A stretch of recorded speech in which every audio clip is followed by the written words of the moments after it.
Orang pakcik datang kepada saya, dia suruh saya simpan duit dia. Alhamdulillah. Dia cakap nanti ada masa dia datang ambil. Tapi sampai sekarang sudah 1 tahun pakcik itu tak sampai duit dia banyak. Yang saya nak tanya, bagaimana saya nak pulang duit dia, sementara saya tak tahu nama dia dan dia ahli keluarga dia di mana. Akan datang, mana tahu datang lagi pakcik macam ni juga. Mana tahu macam ini, bukan dia, tapi macam ini datang, tanyalah nama dia, nombor telefon, IC anak dia. Tapi rasa-rasanya saya dah 43 tahun belum jumpa dengan pakcik macam ni lagi. Unik pakcik. Sebab apa? Ini terkait dengan masalah harta. Wadi'ah. Wadi'ah adalah barang yang kita titipkan, yang kita wasiatkan, yang kita pesankan. Banyak orang masalah harta ini susah. Menguji emas dengan api, menguji manusia dengan harta, dengan uang. Disitulah baru nampak mana kawan, mana lawan kalau sudah terkait dengan benda, dengan materi, dengan harta, dengan duit, dengan uang. Oleh sebab itu maka tulis, ini barang dah jadi dah. Lalu bagaimana? Kita tak tahu dia di mana. Maka cari ahli warisnya. Ahli waris tak jumpa juga, balikkan kepada masalih ammah. Masalih ammah maknanya yang dipakai umat Islam secara umum. Masjid, hospital, anak yatim, usia mas, fakir miskin, bagikan kepada mereka. Bila kita ada pinjam uang orang, selepas 10-15 tahun kita nak bayar, kita tak tahu dia di mana. Anak cucunya pun sudah tak ada. Awak dah cari dia? Sudah Ustaz. Kamu dah cari anak menantu dia? Sudah. Di mana kamu cari? Di Google. Mana dapat? Carilah ke kampung dia. Tak dapat juga, maka diberikan kepada masalih ammah. Masalih ammah, kepentingan orang banyak. Kepentingan orang banyak, masjid, hospital, anak yatim, fakir miskin, orang banyak. Bolehkah saya bagi ke tahfiz? Boleh. Sebab tahfiz juga masalih ammah, orang banyak. Saya Fulan bin Fulan. Sekarang sudah terjadi banyak tanda-tanda kiamat kecil. Apakah antara tanda-tanda kiamat besar dan amalan yang boleh? Di antara tanda kiamat besar, datangnya Al-Mahdi, datangnya Al-Masih Dajjal, turunnya Isa Al-Masih, keluarnya binatang yang berbicara kepada manusia, terbitnya matahari dari barat. Tanda-tanda besar. Kita tidak disuruh mencari-cari, menunggu-nunggu, menengok-nengok. Allah Ta'ala bagi tahu itu, Nabi bagi tahu itu supaya kita siap-siap. Kalau kita dibagi tahu, kamu akan mati. Abdul Somad, kamu akan mati. Bukan saya nak cari-cari bila saya mati. Lalu kemudian saya datang ke doktor. Doktor, tolong cek jantung saya, kira-kira tahun berapa saya mati. Bukan. Bila kita dibagi tahu kamu akan mati, maka yang perlu kita siapkan adalah bekal untuk mati. Begitu juga dengan kiamat ini. Dunia akan kiamat. Bukan kita cari tahu bila kiamat akan terjadi. Tapi maknanya kita siapkan bahwa rumah kita yang besar akan hancur. Bahwa kereta kita yang cantik akan hancur. Bahwa kita pun akan hancur dimakan cacing tanah. Maka siapkanlah bekal untuk menghadap hari kiamat. Itu maknanya. Yas'alunaka 'anis sa'ati ayyana mursaha. Mereka bertanya kepadamu bila hari kiamat. Qul la ya'lamuha illahu. Yang tahu hanya Allah sahaja. Manakala Nabi sedang sampaikan tazkirah, ada seorang bertanya, "Ya Rasulullah, mata sa'ah? Bila terjadi hari kiamat?" Nabi tak ada jawab. Nabi tanya balik, "Ma'adatalaha?" Nabi tak jawab. "Ma'adatalaha?" Apa yang kamu siapkan untuk menyambut hari kiamat itu? Apa jawab dia? "Hubbullah wa rasul. Hubbullahi wa rasulih." Aku cinta kepada Allah dan Rasulullah. Kata Nabi SAW, cintamu kepada Allah dan Rasulullah SAW sudah menyelamatkanmu. Maka yang perlu dari pertanyaan jamaah kepada Nabi itu menunjukkan apa yang sudah kita siapkan untuk menghadapi hari kiamat. Ustaz Abdul Somad, saya nak bertanya. Kita akan jumpa bulan Rajab dan Sya'ban. Puasa sunat apa saja yang dikerjakan di bulan Rajab dan Sya'ban?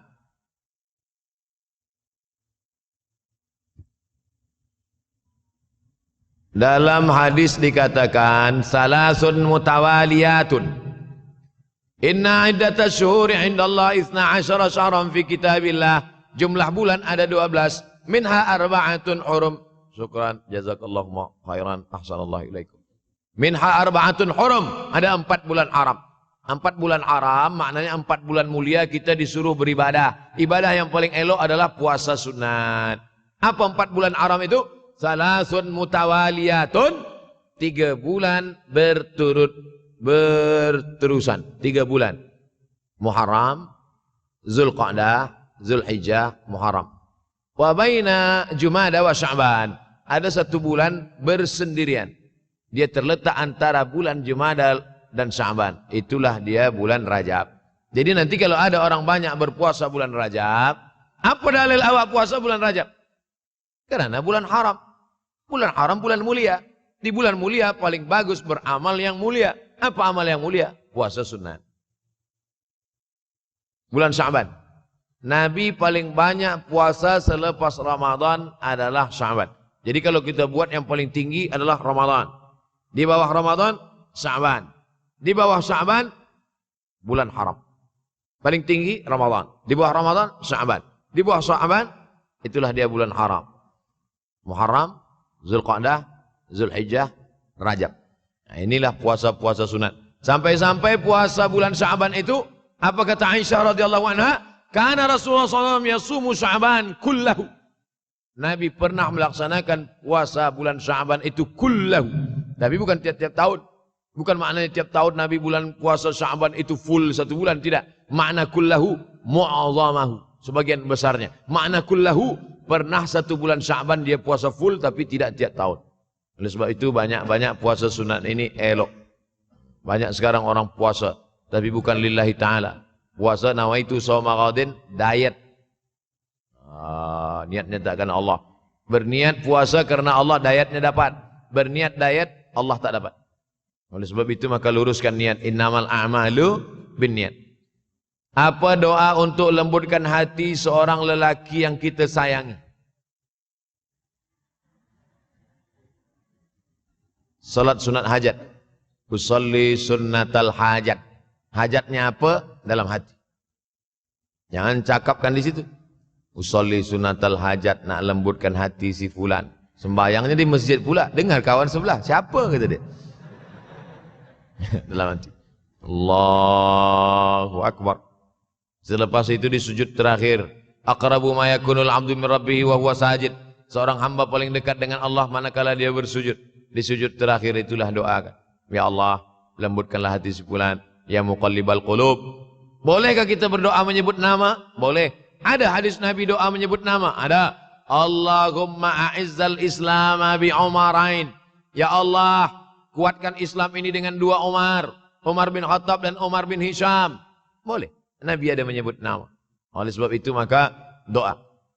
Pertama dengan solat hajat. Yang kedua dengan membaca Yasin. Kata Imam Ibnu Katsir, la tuqra'u fi amrin asirin illa yassarahullah. Kalau dibacakan pada perkara yang susah, maka Allah mudahkan.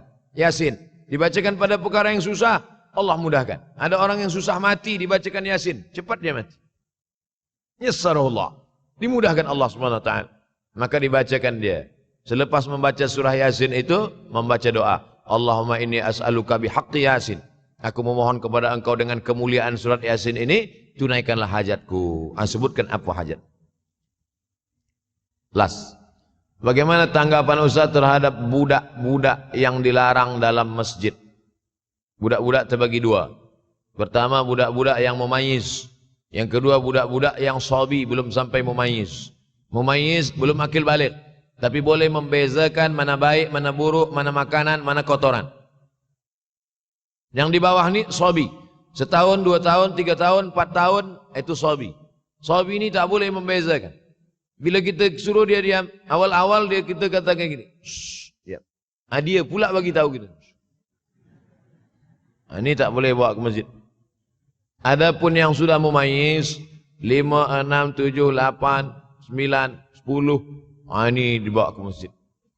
Budak-budak kecil dibuatkan sopnya di belakang. Begitu dalam fatwa Syekh Atiyah Saqar dalam fatwa Al-Azhar. Lelaki Khairus sufufir rijal, sebaik-baik saf lelaki di depan. Selepas itu budak kecil di belakang, baru perempuan. Kenapa budak kecil ini di belakang? Dua alasan. Yang pertama, dia menjadi hijab dinding antara perempuan dengan lelaki. Yang kedua, sebab banyak budak kecil ini yang wuduknya rosak. Sebab apa? Sebab dia belum berkhitan.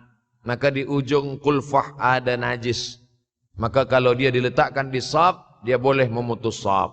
Kenapa masa di Makkah tu banyak budak-budak kecil salat di samping ayahnya? Tak sama budak kecil di sana, budak kecil sini. Budak kecil sana 7 hari khitan.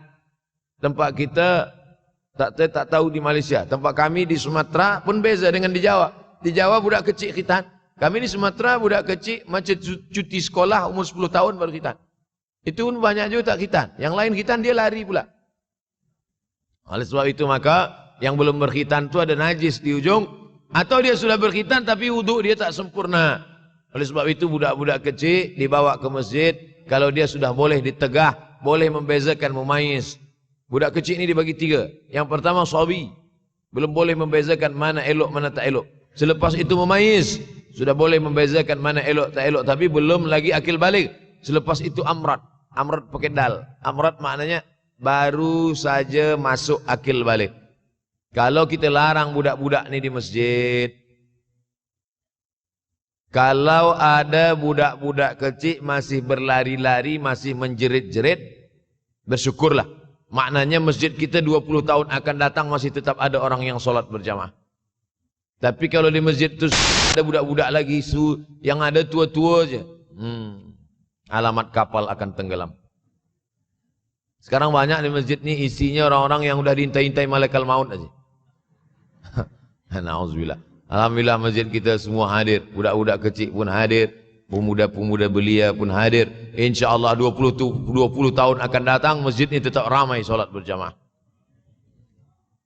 Anak saya pernah ditampar oleh seorang nenek. Kerana yang sedang salat dia menjerit dan menangis. Oh mungkin nenek ini darah tinggi. Maka akan datang, jangan letak dia dekat nenek-nenek. Itulah maka saya sebut tadi di belakang. Memang orang-orang tua ni kadang emosional dia tak lagi terkendali. Tengok. Kadang jangankan menangis, kita menyanyi pun dia tersinggung. Apalagi menangis. Oleh sebab itu maka kita jaga. Ada setengah orang tua memang tak suka menengok budak kecil. Ini budak ni pergi balik. Kalau tak aku mati dia sipak kata dia. Nauzubillah. Jadi manusia ini kalau sudah 7 ke bawah, 71 ke atas memang macam-macam akhlak, akal dia sudah dicabut oleh Allah. Mudah-mudahan yang kita inginkan. Makanya ada doa supaya jangan sampai an yuradda ila ardhalil umuri. Jangan sampai aku disampaikan pada usia yang hina. Ada manusia ini usianya hina. Sebab apa usia hina? Wa man nu'ammirhu nunakkishu fil khalqi. Siapa yang kami panjangkan umurnya, kami kurangkan kejadiannya. Sudah sampai pada umur itu berkurang kejadian. Kaki berkurang, mata berkurang, telinga berkurang, dan paling mengkhawatirkan adalah akal pun berkurang. Inilah termasuk akal berkurang. Dia tanpa budak kecil itu sebenarnya umur dia sudah hampir-hampir sama macam budak kecil itu juga. Mudah-mudahan kita diselamatkan daripada usia yang hina ini insyaAllah. Di akhir majlis mari kita berdoa kepada Allah supaya kita istiqamah hingga akhir zaman, akhir hayat. Ala hazihi niyah al-Fatihah. A'udzubillahi minasyaitonir rajim. Bismillahirrahmanirrahim. Alhamdulillahi rabbil alamin. Ar-Rahmanir Rahim. Maliki yaumiddin. Iyyaka na'budu wa iyyaka nasta'in. Ihdinas siratal mustaqim. Siratal ladzina an'amta 'alaihim ghairil maghdubi 'alaihim waladdallin. Amin. Allahumma inna na'udzubika minal hammi wal hazan. Selamatkan kami dari susah hati dan kesulitan. Wa minal ajzi wal kasal. Selamatkan kami dari sifat malas dan lemah. Wal jubni wal bukhul. Selamatkan kami dari sifat penakut dan bakhil. Wa dhala'id daini wa ghalabatir rijal. Selamatkan kami dari dililit hutang dan dikuasai orang lain. Allahumma inna na'udzubika min ilmin la yanfa'. Selamatkan kami dari ilmu yang tak bermanfaat. Wa min qalbin la yakhsha'. Jauhkan kami dari hati yang tak takut dan tak khusyuk. Wa min nafsin la tasma'. Jauhkan kami dari nafsu yang tak pernah kenyang. Wa min du'ain la yusma'. Selamatkan kami dari doa yang tak dikabulkan. Allahumma inna na'udzubika min azabil qabri. Selamatkan kami dari azab kubur. Wa min azabi jahannam. Selamatkan kami dari azab jahannam. Wa min fitnatil mahya wal mamat. Selamatkan kami dari fitnah hidup dan mati. Wa min syarri fitnatil masiihid dajjal. Selamatkan kami dari fitnah al-masih ad-dajjal. Allahumma tahhir qulubana. Sucikan hati kami. Allahumma ja'alna minat tawabin. Jadikan kami orang yang bertaubat. Waj'alna minal mutatahhirin. Jadikan kami orang yang mensucikan hati. Waj'alna min ibadikas salihin. Jadikan kami hamba-hambamu yang saleh. Rabbana la tuzigh qulubana. Jangan kau palingkan hati kami ba'da idh hadaitana, setelah engkau berikan hidayah kepada kami. Allahumma dzakkirna minhu ma nasina. Buat hati kami ini ingat, jangan sampai lalai kepadamu ya Allah. Ya muqallibal qulub. Wa engkau yang membalikkan hati, sabbit qulubana. Kokohkan hati kami ala dinik wa ala ta'atik, dalam agamamu, dalam ketaatan kepadamu. Allahumma tsabbitna ala al-iman wal islam. Kokohkan kami dalam iman dan Islam. Allahumma ja'alna minal ladzina yastami'una al-qaula fayattabi'una ahsanah. Jadikan kami orang-orang yang mendengarkan nasihat yang baik lalu merubahnya menjadi amal yang baik. Rabbana atina fid dunya hasanatan wa fil akhirati hasanatan wa qina adzabannar. Wa sallallahu ala sayyidina wa maulana Muhammad wa ala alihi wa sahbihi wa sallam. Walhamdulillahi rabbil alamin.